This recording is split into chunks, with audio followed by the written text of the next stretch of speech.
እሺ ሌላ ምሳሌ ለማየት አምስተኛው ሸና ቀ የርቱ ወደረኛ ናቸው አለ። ስለዚህ ከእኩል ይሆናል ከሚለው ውጪ ነው የምንጠቀመው ማለት ነው። ያንሳል ወይ ይበልጣል ሊሆን ይችላል፣ ይበልጣል ራሱ ሊሆን ይችላል፣ ይበልጣል ወይ እኩል ይሆናል ሊሆን ይችላል። ስለዚህ እነዚህ ወይ እኩል አይሆንም ሊሆን ይችላል።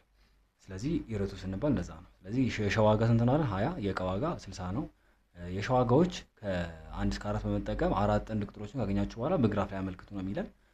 ስለዚህ ወርድ ፕሮብሌማችንን ማየት እንችላለን።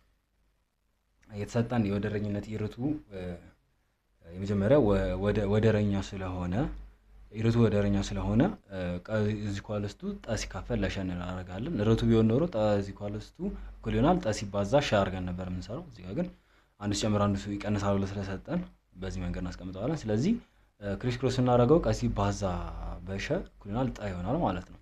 ስለዚህ ቀ ሲባዛ በሸ ደግሞ የእቃ ዋጋ 30 ተሰጥቷል፣ የሸ ዋጋ ደግሞ 20 ተሰጥቷል። ስለዚህ 60 ሲባዛ 20 ይሆናል ማለት ነው። ይሄ ደግሞ 1200 ማን ነው? የእጣ ዋጋ ወይም ደግሞ መጣኝ ብለን ያልነውን ማለት ነው።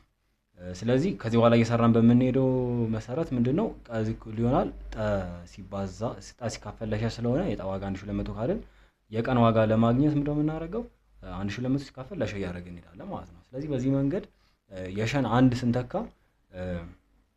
1200 ሲካፈል ለአንድ ይሆናል ራሱ 1200 ይሆናል የእቃ ዋጋ። ከዛ በኋላ የሁለት ሸን ደግሞ ሁለት ስንተካ 1200 ሲካፈል ለሁለት የእቃ ዋጋ 600 ይሆናል። ስለዚህ ሶስተኛው ደግሞ እንደዛ እያለ 400 አራተኛው ደግሞ ሸ 4 ሲሆን ደግሞ 300 ይሆናል ማለት ነው። ስለዚህ እነዚህን በቁጥር ብናስቀምጣቸው ስለዚህ ቀ ወደ ላይ ቋሚው ነው ብለናል፣ ሸ ደግሞ አግድሙ ነው ብንል 0 ነው መነሻችን። በኋላ አንድ ሲሆን የርቱ ስለሆነ ስለዚህ አንደኛው ሲጨምር አንደኛው ስለሚቀንስ የሸን ዋጋ በጨመረን ቁጥር ማስተዋል ያለብን የእቃ ዋጋ እየቀነሰ ይመጣል ማለት። ስለዚህ የአንድ ሲሆን 1000 ይሆናል፣ ሁለት ሲሆን 600 ያገኘነው ጥንዶች ማለት ነው። 3 ሲሆን 400፣ 4 ሲሆን ደግሞ 300 ይሰጠናል ማለት ነው። እዚህ ጋር 300 በ200 እና በ400 መካከል ስለተገኘ ለዛ ነው መሀል ላይ ያሰመረው።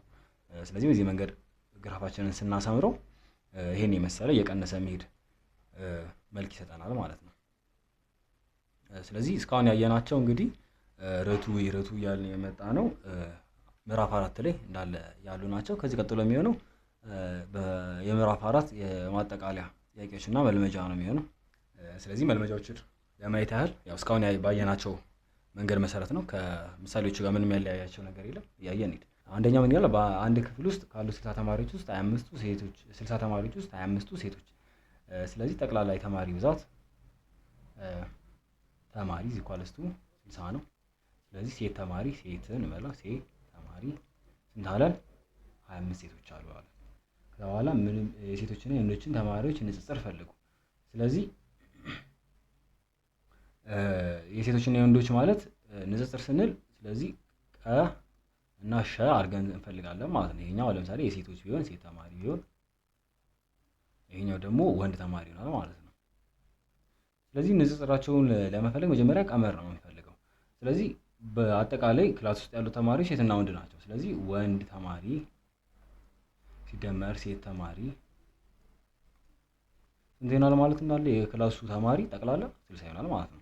ከዛ እዚህ ጋር የተሰጠን ማለት ነው የሴት ተማሪ ብዛታቸው ሰጥቶናል። ስለዚህ ማናውቀው ወንድ ተማሪ ነው ወተ። ስለዚህ ወተ ያለውን ሸ ማለት እንችላለን፣ ቀ ማለት እንችላለን፣ ተለዋዋጭ። ስለዚህ ወንድ ተማሪ ብለን መውሰድ እንችላለን። ስለዚህ ተለዋዋጭ ማንኛውም ቁጥር መተካት እንችላለን። ወንድ ተማሪ ሲደመር ሴት ተማሪዎች ስንት ናቸው ተብለናል? 25 እኩል ይሆናል 60። ስለዚህ ወንድ ተማሪዎች ቁጥራቸውን ለመፈለግ እንዴት እናደርጋለን ማለት ነው? ወንድ ተማሪ ተመሳሳይ ቁጥር መቀነስ ነው። 25 ሲቀነስ 25 በዛኛው በኩልም ስንት እንቀንሳለን ማለት ነው? 25። ስለዚህ የኛው ሲቀናነሱ 0 ይሆንልናል። ማን ይቀራል? እዚህ በዚህ በኩል ወንድ ተማሪ ብቻ ወንድ ተማሪ። ከዛ በኋላ እዚህ ጋር ግን ስንቀናነሰው ስንት ይቀረናል? ስንት ይሰጠናል? 35። ስለዚህ ይሄኛው ወንድ ተማሪ ብዛት ስንት ሆነልን? 35።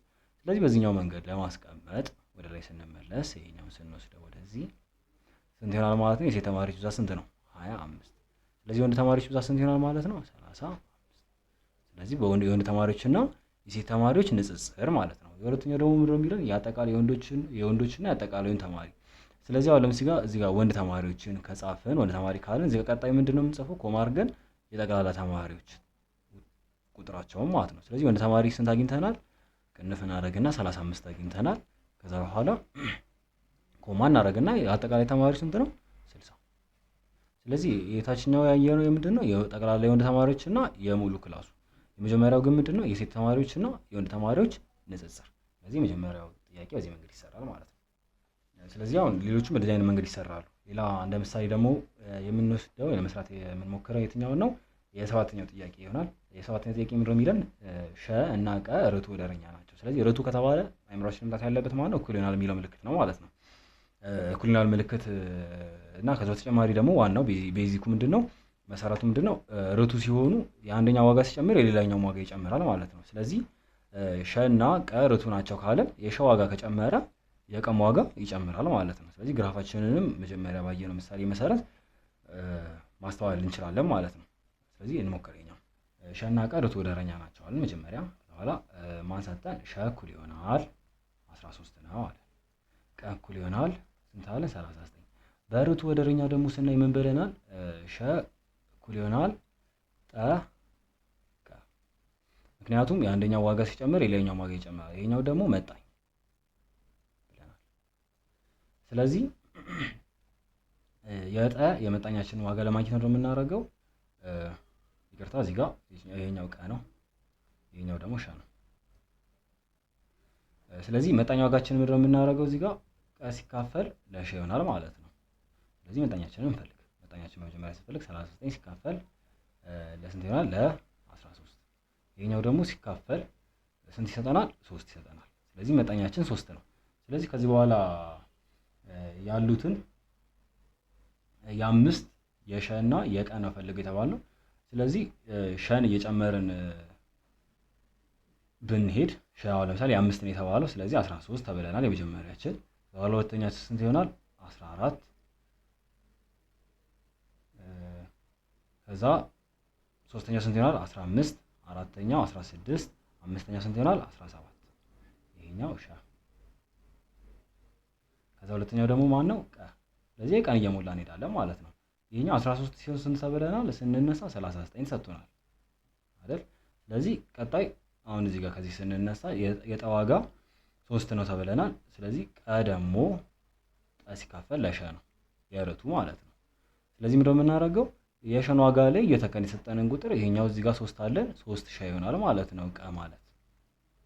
ስለዚህ በቃ በሸ ቦታ ላይ እየተካን ዋጋችን እዚህ ጋር ለምሳሌ 13 ስንተካ ስንት ይሆናል? 39 ይሰጠናል። 13 ሲሆን 39። ከዛ 14 ሲሆን ሸ ሲባዛ 14 ይሆናል 42 ይሰጠናል። ከዛ በኋላ 3 ሲባዛ 15 45። ከዛ በኋላ 3 ሲባዛ ምክንያቱም መጣኛችን ስለማይቀያየር 3 እያለን ነው የምንሄደው። ከዛ በኋላ 16 ይሰጠናል 48። ከዛ በኋላ የመጨረሻው ደግሞ 3 ሲባዛ 17 51 ይሰጠናል ማለት ነው። ስለዚህ ጥንዳችንን ከዚህ ያገኛል። ስለዚህ ከዚህ ተመተን ሳጥናችንን እንሞላለን ማለት ነው። ስለዚህ 14 ሲሆን ስንት አለን? 42። በኋላ 15 ሲሆን 45፣ 16 ሲሆን 48፣ 17 ሲሆን 51 ነው ማለት። ስለዚህ ሳጥናችንን በዚህ አይነት መንገድ ሞላን ማለት ነው። ስለዚህ ከሞላን ከዚህ ቀጥሎ የሚሆነው ምንድነው? በጥንድ ጥንድ ጻፉ ነው ያለን። ስለዚህ በጥንድ ጥንድ ለመጻፍ ሸ ኮማ ቀ እያደረገን ነው የምንጽፈው በዚህ መንገድ ነው። ስለዚህ የመጀመሪያችን ስንት ይሆናል? 13 ኮማ 39። በኋላ ነጠላ ሰረዝ። በኋላ ሁለተኛው ማን ይሆናል? 14 ኮማ 42። በኋላ ነጠላ ሰረዝ። ሶስተኛው ማን ይሆናል? 15 ኮማ 45። በኋላ አራተኛው ማን ይሆናል? 16 ኮማ 48። አምስተኛው ማን ይሆናል? የመጨረሻችን 17 እና 51። ስለዚህ በጥንድ ጥንድ አስቀምጡ ማለት በዚህ መንገድ ነው ማለት ነው። ስለዚህ ቢሆኑ 5 የሸ ነው ያለን። ስለዚህ 5 ዋጋዎችን ፈልገናል። 1 2 3 4 5 ዋጋዎችን ፈልገናል በጥንድ በጥንድ ሸና ቀይ ያደረግን 13 እና 39 14 እና 42 15 እና 45 16 እና 48 17 እና 51 ነው። ስለዚህ መጀመሪያ ማስተዋል ያለብን ምንድነው? ርቱና የርቱ መሆኑን እንለያለን። አረፍተ ነገራችን ምንድን ናቸው? ከዛ በኋላ በመቀጠል ይህ ደግሞ የሚረዳ ማን ነው? መጣኛችንን ለማግኘት ነው። ፎርሙላቸው ስለሚለያይ የሚሰጠን ቀመራቸው ስለሚለያይ፣ ስለዚህ መጣኛችንን ካገኘን በኋላ በመጣኛችን እያባዛን ርቱ ከሆነ እያባዛን የርቱ ከሆነ ደግሞ እያካፈልን ሳጥናችንን እንሞላለን። ሳጥናችንን ከሞላን በኋላ ጥንድ ጥንድ እያደረግን እናስቀምጣለን ማለት ነው። የቀሩትም ምሳሌዎች በዚህ መንገድ ነው የሚሰሩት። ያው እሱ ለእናንተ